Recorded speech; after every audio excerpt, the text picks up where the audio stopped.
हज़रत हाफिज़ वक़ारी आज़म रज़ा साहब खान अज़ीमी वो भी तशरीफ़ फरमा है और क़ारी तौसीफ़ साहब हैं। हाफिज़ साहब किबला जलवागर हैं। तुफ़ैल साहिब किबला भी जलवागर हैं। कुछ ज़रूरी गुफ्तगू आपसे आज की जाए। अल्हम्दुलिल्लाह रब्बिल आलमीन वल आक़िबतु लिल मुत्तक़ीन वस्सलातु वस्सलामु अला सय्यिदिल अंबिया'i वल मुरसलीन। अम्मा बाद फ़अऊज़ु बिल्लाहि मिनश शैतानिर रजीम। बिस्मिल्लाहिर रहमानिर रहीम। व अम्मा बिनिअमति रब्बिका फ़हद्दिस। सदक़ल्लाहुल मौलाना अज़ीम व सदक़ रसूलुहुन नबियुल अमीनुल करीम व नहनु अला ज़ालिका लमिनश शाहिदीन व शाकिरीन वल्हम्दुलिल्लाहि रब्बिल आलमीन। मैं मुतमईन हूँ शफाअत मेरे रसूल की है। मैं मुतमईन हूँ शफाअत मेरे रसूल की है। रसूल मेरे हैं, जन्नत मेरे रसूल की है। मैं मुतमईन हूँ शफाअत मेरे रसूल की है। रसूल मेरे हैं, जन्नत मेरे रसूल की है। एक आशिक़ रसूल अब देखिए किस तरह कह रहा है कि मैं मुतमईन हूँ शफाअत मेरे रसूल की है। रसूल मेरे हैं, जन्नत मेरे रसूल की है। और सुना दो उनको समझते हैं जो खुद को हाकिम। सुना दो उनको। आज आप देखते हैं ना कि थोड़ी सी दौलत में इजाफा क्या होता है, आदमी खुद को अपने वक्त का प्रधानमंत्री समझने लगता है। जहां वो अपने गली में, इलाके में, खानदान में, रिश्तेदार में थोड़ी दौलत में इजाफा क्या होता है। हदीस मुस्तफा है, आका करीम रऊफ रहीम इरशाद फरमाते हैं कि अगर दौलत में ज्यादा इजाफा होने लग जाए तो फिर बांटना शुरू कर दो, यानी लुटाना शुरू कर दो और अल्लाह की बारगाह में रुजू होना शुरू कर दो कि कहीं ऐसा ना हो कि दौलत की लालच तुम्हें गुमराही तक न ले जाए। लेकिन होता क्या है, आपने देखा होगा ना। देखिए क्या कहा जा रहा है कि मैं मुतमईन हूँ शफाअत मेरे रसूल की है। रसूल मेरे हैं, जन्नत मेरे रसूल की है। और सुना दो उनको समझते हैं जो खुद को हाकिम। सुना दो उनको समझते हैं जो खुद को हाकिम। ज़मीं खुदा की है, हुकूमत मेरे रसूल की है। ज़मीं खुदा की है, हुकूमत मेरे रसूल की है। और वहां पर अपने पराये में कोई फर्क नहीं। वहां पर अपने पराये में, कहां, बारगाहे रिसालत में, मेरे आका के दरबार में, मेरे आका के आलो अतहार के दरबार में, अल्लाह के महबूब बंदों की दरबार में, कि वहां पर अपने पराये में कोई फर्क नहीं। मुनाफिकों ये अदालत मेरे रसूल की है। मुनाफिकों ये अदालत मेरे रसूल की है। मोहतरम बुजुर्ग दोस्तों, आइए बड़ी तेजी के साथ दुरूद शरीफ का नजराना अकीदत पेश करें। पढ़े बाबाज़े बुलंद। अल्लाह रब्बु मुहम्मदिन सल्लल्लाहु अलैहि वसल्लम नहनु इबादु मुहम्मदिन सल्लल्लाहु अलैहि वसल्लम सलातु व सलाम अलैका या रसूल अल्लाह सल्लल्लाहु तआला अलैहि वसल्लम। एक आशिक़ रसूल पुकारता है और कहता है, दिलों से दर्द के कांटे निकाल देता है। दिल नबी का जिक्र मुसीबत को टाल देता है। नबी का जिक्र मुसीबत को टाल देता है।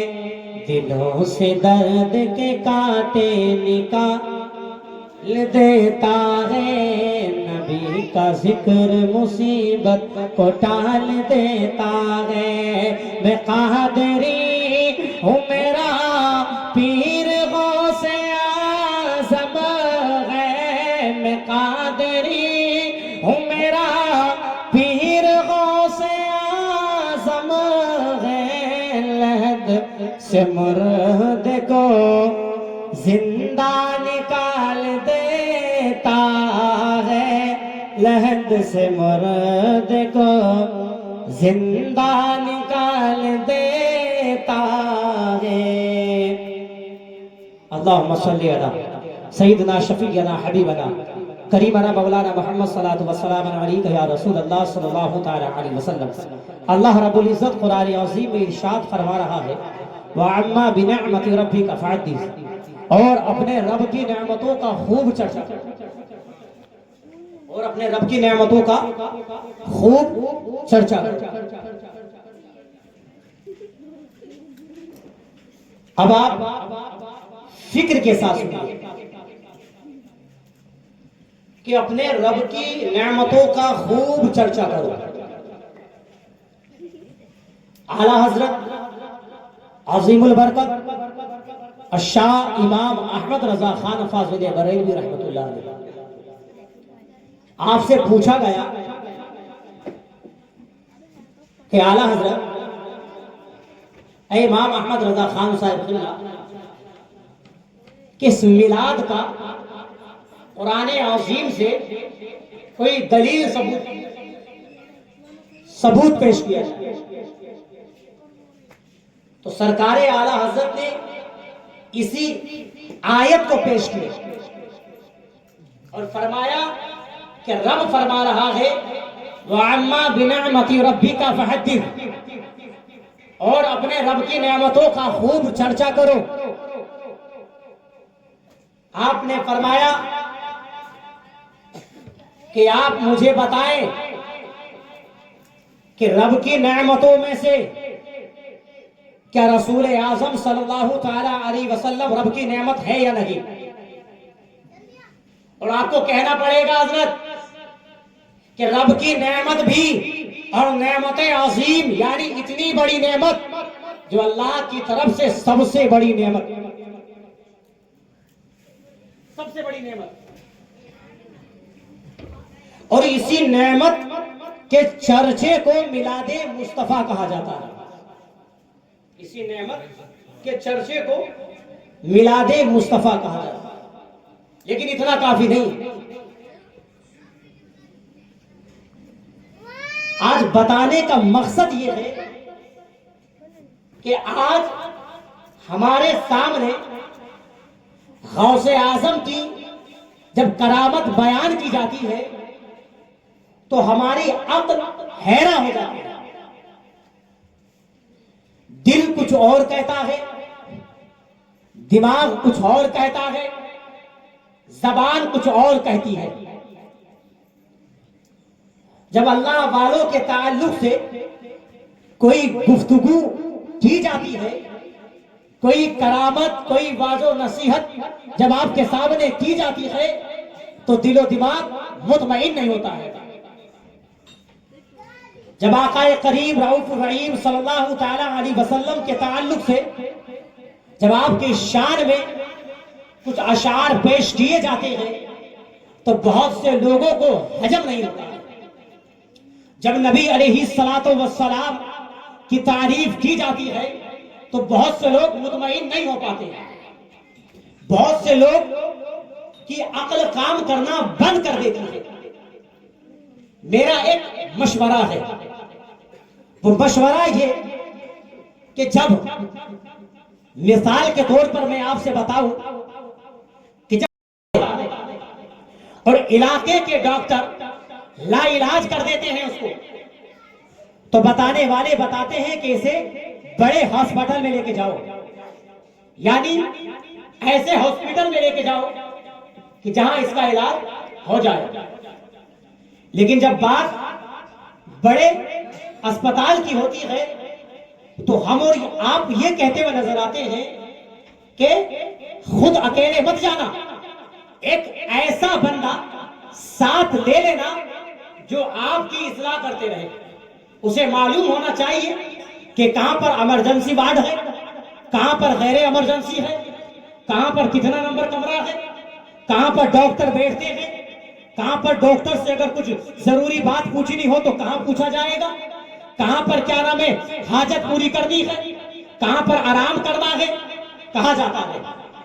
इतना ही नहीं, जब हमारे घर में कोई ऐसा काम होता है, कोई ऐसी बात हो जाती है जिसकी वजह से पुलिस केस होता है, पुलिस आती है और हमारे बच्चों को या हमारे बड़ों को पकड़कर ले जाती है, तो उस वक्त बाप की हिम्मत काम तो करती है, लेकिन एक शर्त पैदा हो जाता है इसमें।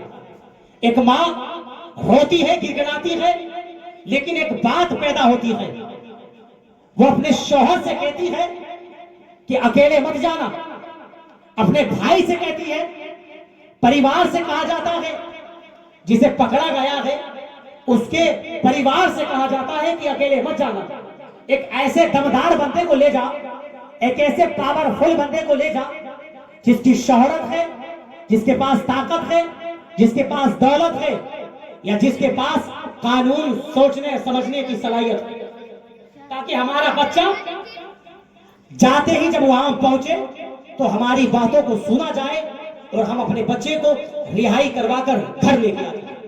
ऐसा होता है कि नहीं, आप बताइए मुझे। मैं तकरीर नहीं कर रहा, मैं आपसे एक इस्लाही गुफ्तगू, इसमें मेरी भी इस्लाह है और आप लोगों की भी इस्लाह है। करते हैं कि नहीं करते?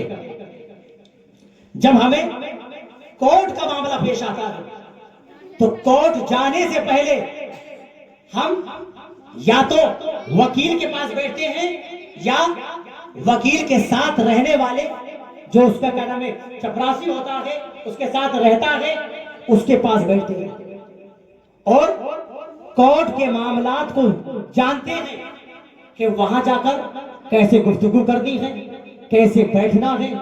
और ये सब काम हम क्यों करते हैं? ताकि हम परेशान ना हो, हमें दिक्कत ना आए। तो आप मुझे बताइए कि जब दुनिया के ताल्लुक से जब आप हर मामले में सोच और फिक्र रखते हैं कि जब हॉस्पिटल का मामला आ रहा है तो आप ऐसे बंदे को ले जाते हैं जो हॉस्पिटल के बारे में हर तरह की खबर रखता है, और आप जब क्या नाम है, पुलिस का मामला, पुलिस केस का मामला होता है तो आप ऐसे बंदे को ले जाते हैं जो आपके इस मामले में आपकी सहूलियत के साथ आपका शाना बशाना लगाकर, कांधे से कांधा मिलाकर आपको मुसीबतों से दूर कर दे। तो आप यहाँ भी फिक्र पैदा करते हैं, अस्पतालों में भी फिक्र पैदा करते हैं, पुलिस केस में फिक्र पैदा करते हैं, कोर्ट के मामले में ये मामला पेश करते हैं। और दुनिया की बहुत सी ऐसी बातें हैं कि जहां आप ऐसी बातों पर अमल करते हैं और आप ये काम करते हैं। मैं गलत तो नहीं कह रहा, लेकिन अगर इससे कहीं ज्यादा बेहतर हो कि जब बात दीन किया जाए, बात दीन किया जाए, तो अब हम रसूलुल्लाह की तारीफ सुनेंगे, लेकिन पहले अपने एक आलिम के पास बैठकर, अपने शेखे तरीकत के पास बैठकर, अपने इमाम के पास बैठकर अपने आका की जो अजमत का मामला है इसकी दलील याद करेंगे। हजरत बुजुर्गाने दीन के ताल्लुक से क्या अकीदा रखना चाहिए, ये जबानी नहीं, दलील याद करिए आप। मिलादे मुस्तफा का कहां सबूत है, कहां से साबित है, ये दलील के साथ याद कीजिए आप, ताकि जब कोई आपके ईमान और अकीदे पे हमला करे तो आप वकील के सहारे वकालत को आसान कर रहे हैं, एक क्या नाम है, पावरफुल आदमी के सहारे पुलिस केस को हल्का कर रहे हैं, एक क्या नाम है, तालीम याफ्ता के सहारे, एक जानकारी वाले बंदे के सहारे हॉस्पिटल का मामला हल्का कर रहे हैं। ऐसे ही एक आलिम दीन के पास बैठकर अपने इल्म और अकीदा की हिफाजत कीजिए, अपने ईमान और अकीदे की हिफाजत कीजिए। जब कोई आपके ईमान और अकीदे पर हमला करने आए तो उसको ज़बानी नहीं, दलीली गुफ्तगू के साथ उसको जवाब देकर उसे खामोश करते हुए, उसको मुतमईन करते हुए। लेकिन ऐसा नहीं होता। मैं बारहा कहता रहता हूं कि या रसूल अल्लाह, तेरे नाम पर करूं जां फिदा, एक जान नहीं दो जहां फिदा, दो जहां से भी नहीं जी भरा, करूं क्या करोड़ों जहां लगी कि या रसूल अल्लाह, हमारे ईमान और अकीदे का ये आलम है कि हम हर मामले में सुलह कर रहे हैं, हर मामले में कॉम्प्रोमाइज कर रहे हैं, लेकिन बात तेरे और तेरे दीन की आती है तो हम सुलह नहीं, हम मशवरा नहीं, हम अपने ईमान और अकीदे के ताल्लुक से फैसला करते हैं, कुरान और हदीस के मुताबिक फैसला करते हैं। बहुत सी ऐसी बातें हैं, अगर मैं आपको बताना चाहूं तो हो सकता है कि पूरी रात गुजर जाए, लेकिन सारी बातें आपको ना बता। हजरत अफसोस के साथ कह रहा हूं कि आज दाढ़ी किसकी सुन्नत है? दाढ़ी किसकी सुन्नत है? नबी का सुन्नत। बोलिए भाई। नबी का सुन्नत है। नबी की सुन्नत है, लेकिन आज का एक फर्द अपनी बेगम के पास जाता है दाढ़ी की इजाजत लेने। नबी की सुन्नत इजाजत अपने खातून से ले रहा है, अपनी बेगम से ले रहा है, उसका क्या ताल्लुक है सुन्नत से? हंसने वाली बात नहीं है, अफसोस करने वाली बात है कि मेरे आका की सुन्नत, और जब कहा जा रहा है कि दाढ़ी रख ले, इसमें तेरा फायदा है, इससे तेरा वकार बढ़त होगा, स्टेटस में इजाफा होगा, कामयाबी मिलेगी, देखने वाले तुझे इज्जत की निगाहों से देखेंगे, गुफ्तगू करने वाले अदब के साथ तुझसे गुफ्तगू करेंगे, देखने वाले तुझे दुनियादार नहीं वफादारे मुस्तफा कहेंगे, इसमें फायदा तेरा। लेकिन जब कहा जाता है कि दाढ़ी सुन्नत है, रख लो, तो वो ये कहकर निकलता है कि हजरत मैं आऊं जरा अपनी फैमिली से इजाजत ले लूं, अपनी वाइफ से पूछ लूं। बताइए ये अफसोस की बात है या नहीं? इसके अलावा बहुत से काम है। एक मर्द की जो जिम्मेदारी है वो जिम्मेदारी पूरी करने को तैयार नहीं है, एक खातून की जो जिम्मेदारी है वो जिम्मेदारी पूरी करने को तैयार नहीं है, और यही वजह है कि आज हमारी नस्ल सुधरने को तैयार है।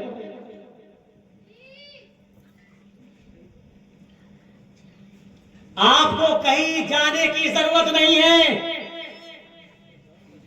अगर एक बाप सुबह सादिक में उठकर वुजू करके नमाज फज्र के लिए निकल जाए तो यकीन जानिए आप, उसे अपने बच्चों के लिए टेंशन लेने की जरूरत नहीं है। एक दिन वो आएगा कि मेरा रब फजल फरमाएगा, इधर बाप नमाजी है उधर बेटा नमाजी अपने बाप को देखकर बच जाएगा। एक मां जो आज हमारी औरतें अपने काम को इतनी तेजी के साथ फाइनल करती हैं, खत्म करती हैं अपने पड़ोसन से बात करने के लिए, और जब बात करने के लिए बैठती है तो इल्ला माशाअल्लाह कई कई घंटे दुनियावी बातें करती रहती है जिसका ना तो यहां फायदा है ना आगे चलकर फायदा। वही खातून जो अपने वक्त को बर्बाद कर रही है, चाहिए कि वो अपने घर में मुसल्ला बिछाए और मुसल्ला बिछाकर नमाज अदा करे, और नमाज अदा करने के बाद अपने शौहर के लिए दुआ करे, अपने लिए दुआ करे, अपने बच्चों के लिए दुआ करे।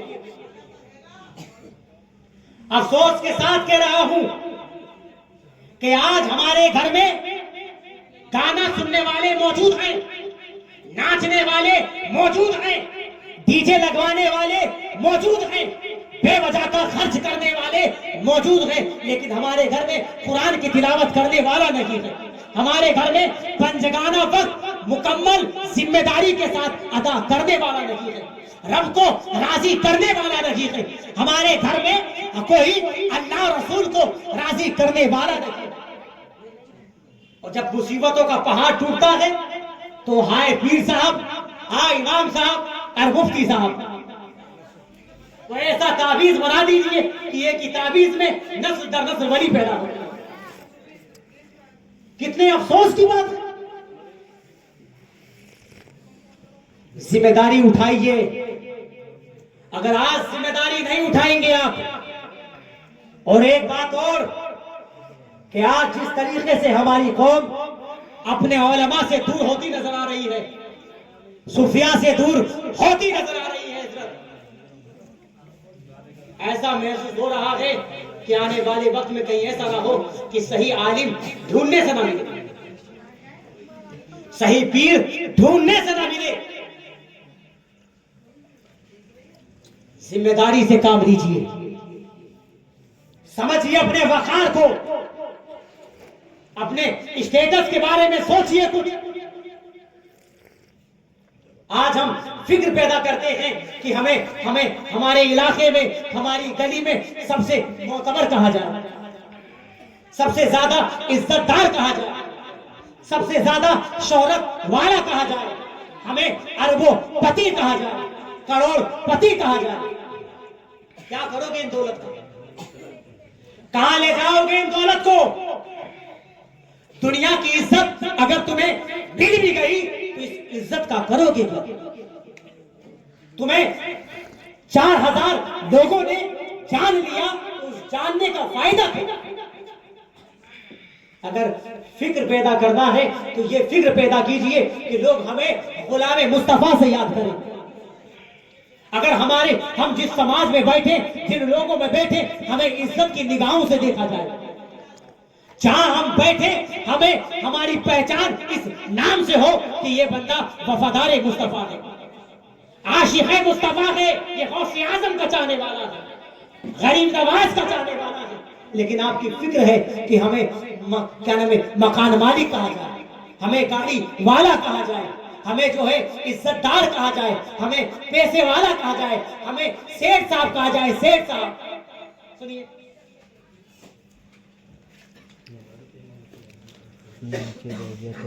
इसका कोई फायदा नहीं। मेरी बात चंद लम्हों के लिए बुरी लग रही होगी आपको, लेकिन मैं ये सिर्फ आपके लिए नहीं, अपने लिए भी कह रहा हूं। मैं अपनी भी इस्लाह कर रहा हूं कि आज फिक्र के साथ अपनी जिंदगी को गुजारिए, फिर आप देखिए कि आप ऑटोमेटिक कामयाब होते हुए नजर आएंगे, आपका मकाम बुलंद होता हुआ नजर आएगा। एक गुलाम मुस्तफा, नबी का चाहने वाला इस फिक्र में डूबा है कि मेरे पास 4 मकान हो जाए। नबी का चाहने वाला गाड़ी की फिक्र में घूमे। नबी का मानने वाला क्या नाम है, दुनियावी शोहरत, दुनियावी इज्जत के फिक्र में घूमता रहे। अफसोस की बात है। अरे नबी का चाहने वाला तो नबी से मोहब्बत की तलाश में रहे, नबी का चाहने वाला तो इस फिक्र में घूमे कि कहीं ऐसा ना हो कि मेरा ईमान और अकीदा खतरे के निशान पर हो जाए। वो इस टेंशन में रहे कि कहीं ऐसा ना हो कि कोई मेरे हाथ से या मेरी जबान से या मेरे पैर से कोई ऐसा फैल हो जाए, ऐसा कोई काम हो जाए जिससे अल्लाह नाराज हो जाए, कहीं ऐसा ना हो कि रसूलुल्लाह नाराज हो जाए। नबी का चाहने वाला अगर बोलने से काम हो जाए, अगर बोलने से काम हो जाए तो सब अपने आप को अरबपति कहता है। बोलने से काम नहीं, अमल करने से काम होगा। अल्लाह को राजी करने से काम होगा, अल्लाह के रसूल को राजी करने से काम होगा। मेरे कहने से नहीं, खुद फिक्र कीजिए और मुझे बताइए कि आज मुसलमानों के घर में, यानी हमारे घरों में हर लाइन का बंदा मिलेगा, लेकिन सुबह उठकर नमाज पढ़कर, कुरान खोलकर, कुरान की तिलावत करके अहले घर वालों के लिए दुआ करने वाला नहीं मिलेगा।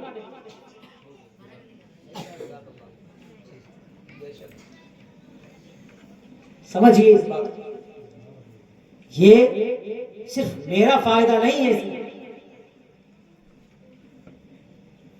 इसमें हम सबका फायदा। अपने बच्चों के लिए सही तालीम का इंतजाम कीजिए।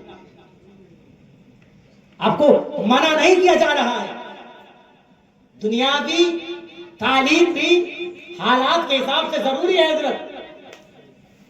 कोई आलिम अगर आपको मना कर दे, मना ही नहीं करेगा,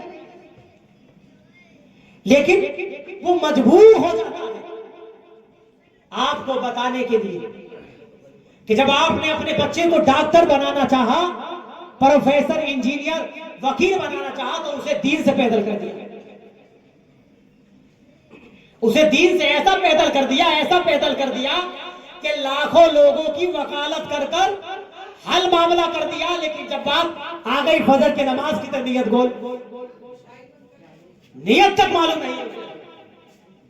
अब वो बराबर वाले जब मैं सफ में खड़ा हुआ, तो बराबर वाले के इंतजार में है कारी साहब कि ये कब रुकू करेगा तो इसके साथ रुकू कर दिया जाएगा, कब सजदा करेगा तो ऐसी सजदा कर दिया जाएगा, कितनी रकात पढ़ेगा अदा करेगा तो ऐसी कर दिया जाएगा, उसने सलाम फेर दिया तो सलाम फेर देंगे, नहीं तो ठीक है।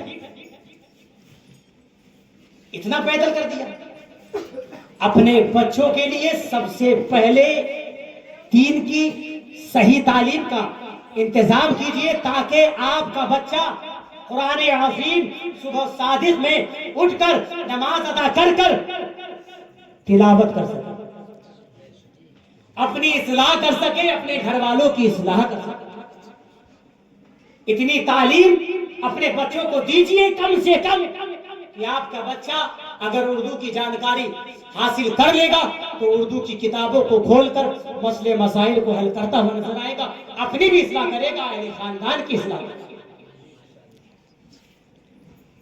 तो इसलिए जिम्मेदारी उठा ली। बार बार आपको बताया जा रहा है, समझाया जा रहा है। एक बात याद रखिएगा, ऐसा टीचर आपको फ्री में नहीं मिलने वाला हजरत। जैसे हम लोग काम जो कर रहे हैं तो मिलेगा ऐसा कि आ रहे हैं और आपके ही फायदे की बात बताई जा रही है, आपके बच्चों के मुस्तकबिल के बारे में बताया जा रहा है।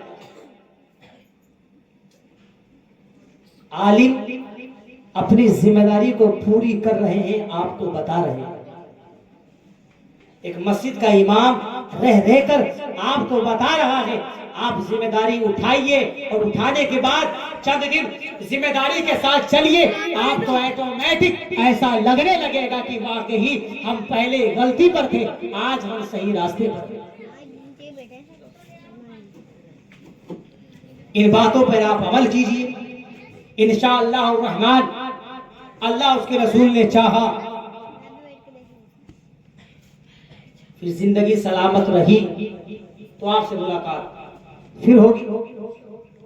इतना ही जो बातें मैंने आप तक पहुंचाई है, अल्लाह की बारगाह में दुआ है कि मेरे मौला हमारे बोलने में, आपके सुनने में किसी तरह की गलतियां हुई हो तो उसे माफ फरमाए, और सबसे पहले मुझे अमल करने की तौफीक अता फरमाए, बाद में आप सामाईन हजरात को अमल करने की तौफीक और रफीक अता फरमाए।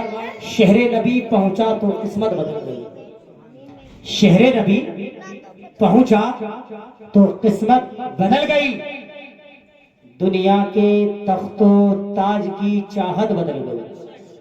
शहरे नबी पहुंचा तो किस्मत बदल गई, दुनिया के तख्तो ताज की चाहत बदल गई।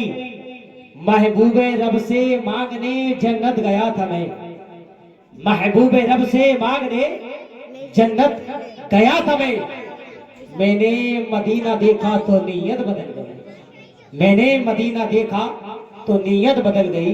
अस्सलामु अलैकुम व रहमतुल्लाह।